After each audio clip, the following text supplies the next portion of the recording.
네, 안녕하세요. 주도현입니다. 오늘 9월 24일 일요일이고요. 오늘도 리플 같이 한번 살펴보도록 하겠습니다. 자, 우선 오늘 리플이 보합권에서 움직이고 있습니다. 그러면서 제가 반복적으로 말씀드리고 있는 주요 지지라인 0.5불 라인이죠. 달러로 라운드 피겨이기도 하고 이전에 급등을 보여주기 전에 저항으로 작용했던 라인이기 때문에 여기를 지지로 지켜주는 게 중요하다고 말씀드렸고 이게 하나로는 670원에서 680원 정도 사이 다행히 위에서 움직여주고 있습니다. 이 라인이 내려오고 있던 초록색 단기 이평선 라인과도 맞물리고 있는 라인이기 때문에 이 위에 위치해주고 있다는 거 현재까지는 상당히 긍정적이라고 볼 수 있는데 자, 오늘 당연히 리플의 개별적인 이슈들도 다뤄드릴 거지만 그 전에 먼저 거시적인 경제 상황, 미국의 상황에 대해서 조금 말씀을 드리려고 합니다. 최근에 미국 상황이 상당히 좋지가 않고 이번 주, 그러니까 9월 안에 어떻게 미국이 마무리하냐에 따라서 이 부분이 코인 시장에도 크게 영향을 줄 수 있을 만한 이슈이기 때문에 이 부분 먼저 같이 한번 살펴볼 거고요. 그 이후에 이 리플에게 꽤 중요해 보이는 이슈가 29일로 하나 예정되어 있습니다. 그래서 이 부분 살펴보고 마지막으로 가장 중요한 이 소송 이슈, 중간 항소에 대해서도 현재까지 어떤 시나리오가 예상되고 있고 거기에 따라서 우리는 어떻게 대비하고 대응해야 되는지 살펴보도록 하겠습니다. 여러분들이 오늘 영상 본격적으로 시청하시기 전에 밑에 있는 구독과 좋아요 버튼 한 번씩만 눌러주시면 제가 이렇게 영상 제작하는 데 큰 힘이 된다는 점 말씀드리고요. 영상 밑에 더보기란 클릭하시면 제가 가장 빠르게 정보도 드리고 여러분들께서 궁금해하시는 코인 상담도 해드리고 전략 짜드리고 있는 카톡방 링크도 밑에 남겨놨습니다. 당연히 제가 무료로 운영하고 있는 카톡방이고 들어오시면 함께 투자하시면서 여러분들이 투자하시는 데 도움이 될 만한 정보와 전략들 그리고 타점까지 잡아드리고 있으니까 이 부분도 확인하시고 들어오시면 좋을 것 같습니다.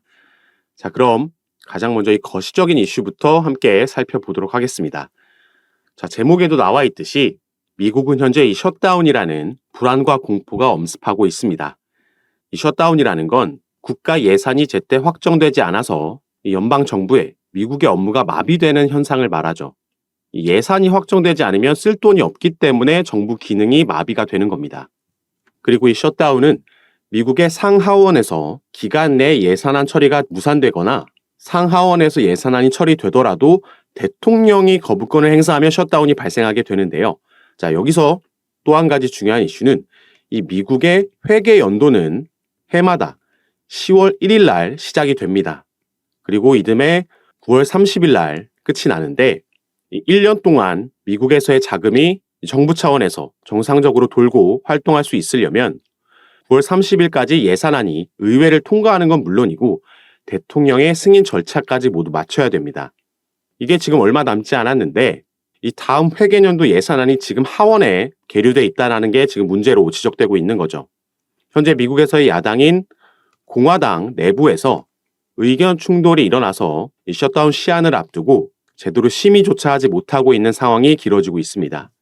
그리고 이 예산안 상황을 더 꼬이게 만들고 있는 게 이 도널드 트럼프 전 대통령이죠. 이번에 또 대선 후보로 나올 것 같은데 현재 이 트럼프 전 대통령이 공화당 강경파들의 대응을 강력하게 지지를 하면서 셧다운 가능성을 오히려 기뻐하고 있습니다.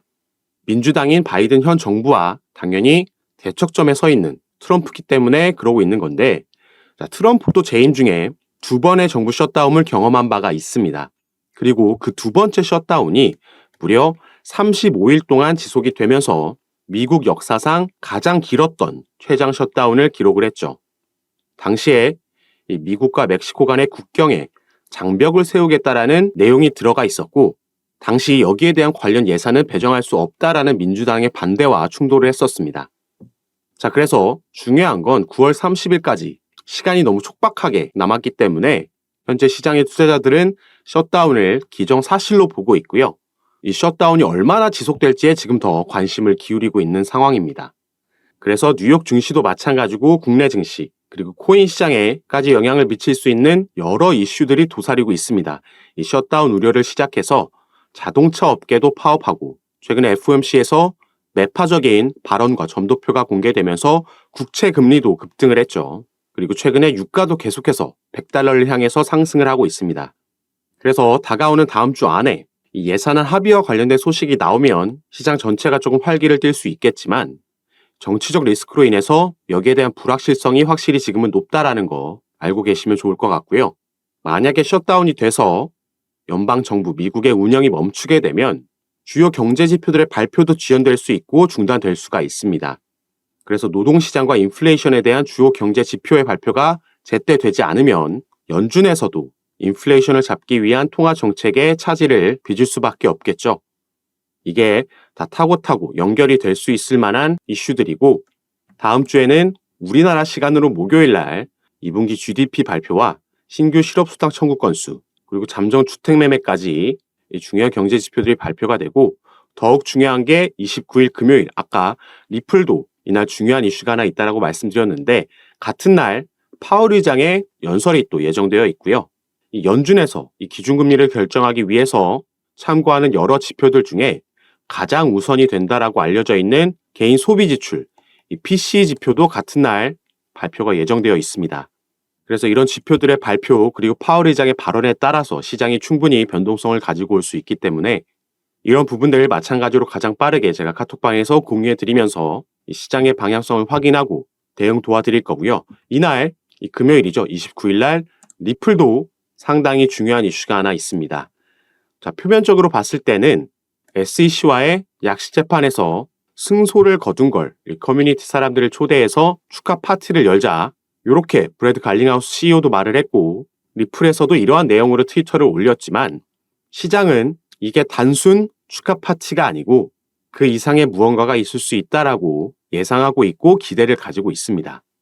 그리고 이 기사 위에도 나와 있듯이 이날과 관련된 추측들 가운데 가장 많이 언급되고 있는 게 바로 이 IPO, 기업 공개죠. 이 기업 공개를 만약에 하고 나면 이 미국의 대규모 기관 투자자들, 투자 기업들의 자금이 들어올 수 있기 때문에 이 IPO가 사실 가장 크게 XRP 상승에 영향을 줄 수 있을 만한 재료로 주목을 받고 있습니다. 실제로 그래서 리플은 4월 달에 이미 뉴욕에서 비공개 로드쇼를 개최를 했었고 당시에 대규모 투자 기업들이 여기에 전부 참석했다라고 알려져 있죠. 여기에 대한 내용을 당시 폭스 비즈니스에서 발표를 했었고 이 부분 제가 카톡방에서도 전달해 드렸던 내용입니다. 그리고 사실 리플의 계획에는 우선 기관이 리플에 투자를 하려면 소송 리스크로부터 어느 정도 자유로워져야 된다. 이 부분을 당시부터 제가 반복해서 말씀을 드렸습니다. 그런데 이게 다행히 약식 재판 판결에서 리플의 승소로 받아들일 수 있을 만한 판결문이 나와줬고 만약에 이전에 그래서 다음 주에 중간 항소가 기각됐다라는 소식이 전해지면 계획대로 정말 크게 상승을 할 수 있겠죠. 이 중간 항소 기각과 IPO까지 진행이 된다라고 하면 이건 이전에 약식 재판 판결문이 나왔었던 당시에 상승했었던 일부를 훌쩍 뛰어넘을 수 있을 만한 재료가 될 겁니다. 하지만 일단 이 IPO를 진행하려면 이게 먼저 선결돼야 된다. 이렇게 바라보시면 좋을 것 같고요. 그래서 가장 단기적으로 리플 XRP에 가장 크게 영향을 줄 수 있을 만한 이제 중간 항소 이슈를 살펴보고 오늘 영상을 마치도록 하겠습니다. 자, 일단 9월 8일 날짜로 모든 제출해야 되는 서류들은 양측에서 제출이 완료됐습니다. SEC가 처음에 중간 항소를 할 수 있는 권리 요청서를 제출했고 여기에 대한 답변서를 리플이 제출했죠. 이후에 리플이 항소 기각 요청서를 제출했고 여기에 대한 답변서를 또 SEC가 이렇게 제출을 했습니다. 그래서 이제 남은 건 이 소송을 관장하고 있는 토레스 판사의 승인이냐 기각이냐 이 여부가 남아있는 거죠. 그리고 여기서 승인이 될 경우 바로 중간 항소가 진행되는 게 아니라 연방 항소 법원으로 넘어가서 여기서도 마찬가지로 승인 기각 여부를 결정하게 됩니다. 여기서도 승인이 나와야지 중간 항소가 진행이 되는 거고 이렇게 된다면 당연히 XRP 시세는 지금 지지라인 위로 올라가주지 못하고 하방으로 더 크게 압력을 받을 수밖에 없겠죠. 반대로 기각이 둘 중 하나에서라도 나온다면 중간 항소는 진행되지 않을 거고 이전에 토레스 판사가 스케줄 잡아놨던 이 정식 재판으로 회부되면서 배심원 판결로 가게 될 겁니다. 대략적으로 그 날짜는 양측이 제출했던 가능 스케줄을 봤을 때 내년 4월 20일 정도로 예상되고 있죠. 이렇게만 되면 이런 결정이 나오면 리플을 우리가 걱정할 것 없이 다시 한번 상승 모멘텀을 가지고 약식 재판 판결문이 나왔을 때 1달러 돌파를 위해서 올라갈 겁니다. 그래서 우리가 대비해야 되는 건 이 중간 항소가 만약에 승인이 돼서 진행된다라고 했을 때 추가 하락이 나올 수 있는데 여기에 대한 대비가 중요할 수밖에 없겠습니다. 그래서 이 몇몇 전문가들의 의견을 좀 같이 살펴보려고 합니다. 이 기사는 나오고 나서 아직 한글로는 번역된 기사가 없기 때문에 제가 이렇게 원문 기사를 가지고 왔고요.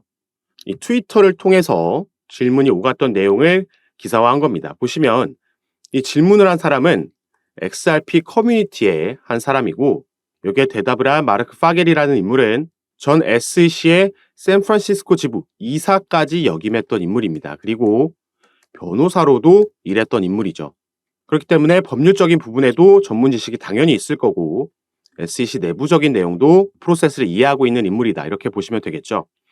그래서 이 XRP 커뮤니티의 한 명이 이런 질문을 했습니다. 모두가 궁금해하고 있는 SEC의 중간항소, 인터로큐터리 어필, 이게 과연 승인될 것이라고 보느냐 이런 질문을 했고요. 여기에 대한 답변을 마르크 파겔이 했습니다.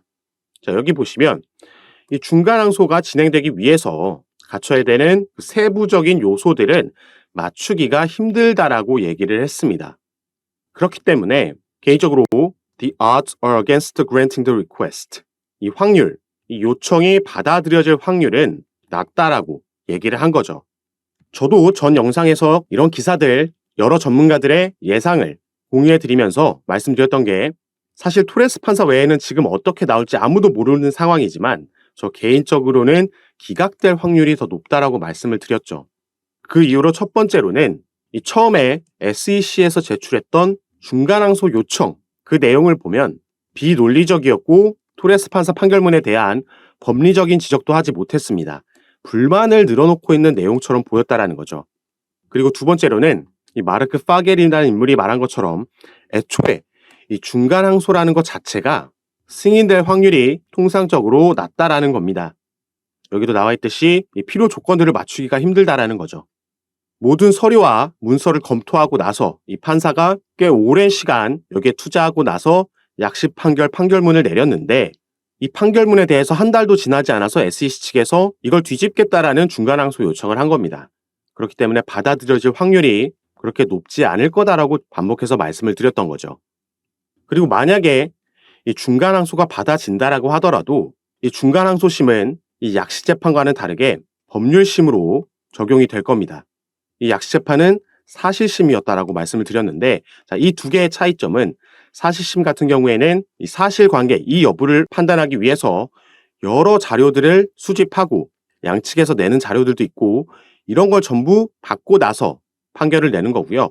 법률시 같은 경우에는 이 사실심에서, 이 1심에서 받았던 자료들 외에 추가 증거 자료를 채택하지 않고 여기서 판단한 이 법리적인 판단, 법률이 잘 적용됐는지 아닌지만 판단을 하게 됩니다.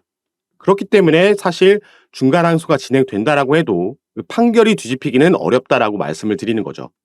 자, 그래서 이 SEC 출신 인물이 내놓은 전망 하나 살펴봤고, 자, 이제 친 리플 변호사라고 알려져 있는 제레미 호건 변호사가 최근에 본인의 트위터를 통해서 꽤 날카롭게 지적한 부분 하나 있어서 제가 가지고 왔습니다. 이 코인 시장에 FTX가 보유하고 있는 가상자산을 매각하라는 법원의 명령이 있으면서 이게 하방 압력이 내려왔었죠. 다행히 시장의 예상보다 조금 완화된 조치가 취해지면서 장외 거래로 매각이 진행될 거고 주당 1억 달러만 매각하라는 한도가 정해지면서 어느 정도 시장이 반등을 만들어내고 복구를 한 건데 자, 이런 명령을 내렸을 때 법원의 판사가 당연히 명령을 내린 거죠. 그래서 연방 법원의 판사가 이 FTX의 디지털 자산들을 매각하는 걸 허락을 한 겁니다. 그리고 이 자산 안에는 솔라나가 꽤 많은 비중을 차지하고 있었고 그 중에는 XRP, 리플의 코인도 포함이 되어 있었죠. 이걸 그리고 어디에다 매각하라고 했습니까? 다시 이 시장에 2차 시장에 매각하라고 한 겁니다. 그리고 여기서 이 제레미 호건이라는 변호사가 날카롭게 파고든 건 여기에 비율을 밑에 적어놨습니다. 이 DEA라는 건 미국의 마약 단속국입니다. 만약에 이 마약 단속국에서 이 마약을 판매한 범죄자들 검거하면서 이들이 가지고 있던 마약까지 취득했다라고 예를 들은 건데요. 그러면 이 취득한 마약을 이 마약 단속국에서는 다시 이 시장에 팔라고 하나요? 이게 만약에 불법이라면 당연히 이걸 다시 팔라는 명령을 안 내리겠죠. 바로 그 부분을 지적한 겁니다. XRP가 판매돼서는 안 되는 증권이라면 이걸 다시 2차 시장에 판매하라는 명령을 내릴 수 없다라는 거죠. 그래서 사실 시장의 여러 전문가들이 이 중간항소 승인이냐 기각이냐 여기에 대한 결정에 대해서 많은 본인들의 예상을 내놓고 있는데 아무리 기각 쪽에 확률이 높다라고 한다고 해도 우리는 최악의 상황에 반드시 또 대비를 해야겠습니다. 그래서 제가 이 차트 하나를 가지고 왔는데 자, 보고 계신 차트는 리플의 3개월봉 차트입니다.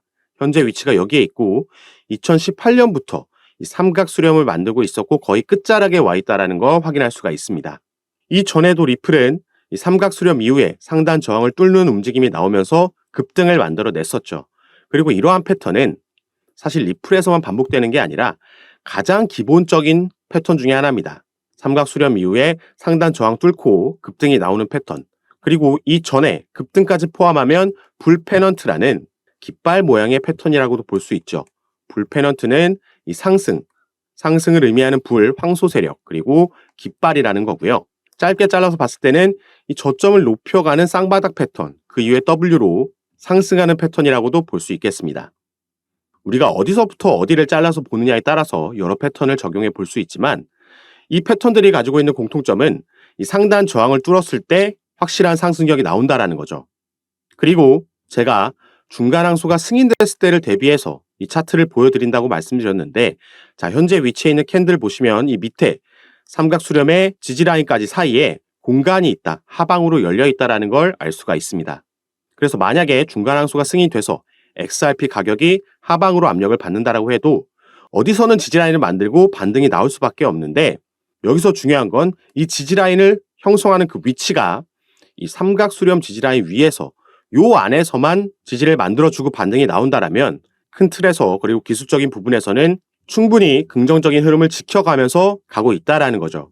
그렇기 때문에 우리가 너무 여기에 일희일비할 필요가 없고 일본만 보면서 일희일비할 필요도 없고 우리가 조금 더 멘탈을 케어하면서 큰 그림을 보고 가시면 좋겠다라고 생각이 들어서 이렇게 차트를 가지고 왔습니다.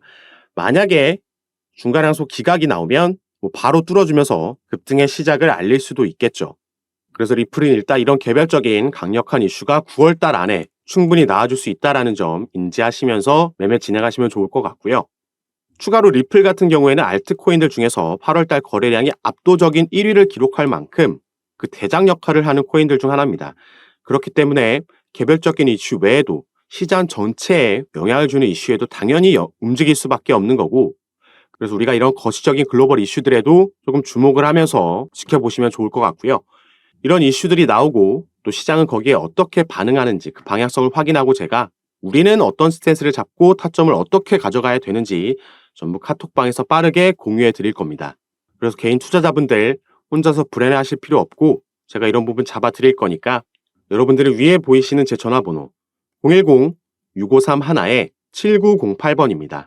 제 전화번호로 숫자 7이라고만 문자로 보내주시면요.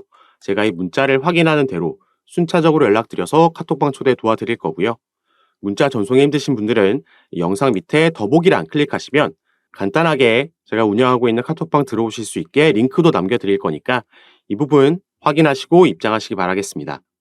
그리고 당연히 이 카톡방에서는 금전 요구 일체 없이 전부 무료로 운영을 하고 있으니까요. 들어오셔서 제가 드리는 정보와 전략 받아보시고 직접 판단해 보시면 좋을 것 같습니다. 자, 그럼 오늘 영상도 끝까지 시청해 주셔서 너무 감사드리고 여러분들의 성공 투자 진심으로 기원하겠습니다. 감사합니다.